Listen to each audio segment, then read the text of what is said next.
ભારત દેશના સતત 12 વર્ષથી લોકો માટે સતત કાર્યશીલ રહેલા એવા માનનીય વડાપ્રધાન શ્રી નરેન્દ્રભાઈ મોદી, એવા જ ગુજરાતના પનોતા પુત્ર અને હાલના ગૃહમંત્રી ભારત સરકારના એવા શ્રી અમિતભાઈ શાહ, ગુજરાતના મુખ્યમંત્રી શ્રી ભૂપેન્દ્રભાઈ પટેલ, ગુજરાત ભારતીય જનતા પાર્ટીના અધ્યક્ષ જગદીશભાઈ વિશ્વકર્મા, ગુજરાત સરકારના મુખ્યમંત્રી ઉપમુખ્યમંત્રી ભાઈ શ્રી હર્ષભાઈ,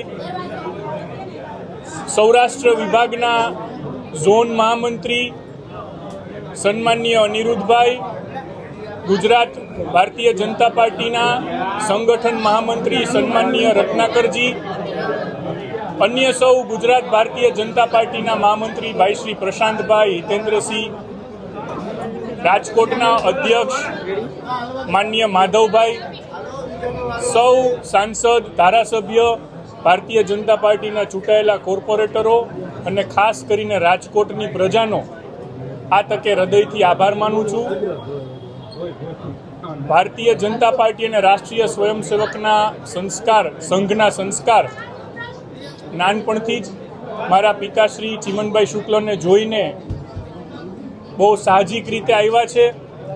આ તકે આ જવાબદારી પક્ષે મને આપી છે એ માટે મારા માતા પિતાને સ્મરણ કરીને તેમના ચરણમાં વંદન કરું છું.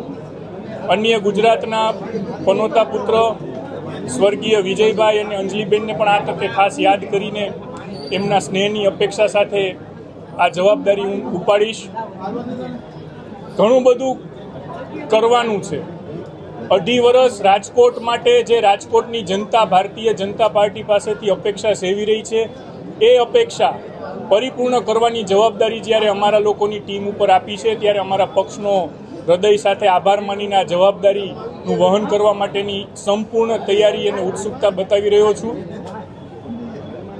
ખાસ કરીને જ્યારે વડાપ્રધાન નરેન્દ્રભાઈ મોદીએ આજે ખાડી દેશોના યુદ્ધને લીધે કરકસરના જે પગલાં લેવાની જાહેરાત કરી છે અને દેશને વિનંતી કરી છે, ગુજરાત સરકારના મુખ્યમંત્રી ઉપમુખ્યમંત્રી સૌએ જ્યારે કરકસરના પગલાંને અપનાવ્યા છે, ત્યારે રાજકોટ મહાનગરપાલિકામાં પણ જે કોઈ વાહન ખર્ચ છે, ખાસ કરીને પેટ્રોલ ડીઝલનો, એ 70% સુધી ઓછો કરવાનો સંકલ્પ અત્યારે આ પ્રથમ મિટિંગમાં જ હું જાહેર કરું છું.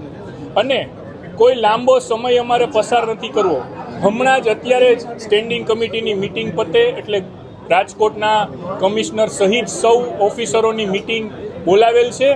એમાં જે કાંઈ પગલાં લેવાના છે એની ચર્ચા કરીને આપ સૌને જાણ કરીશું.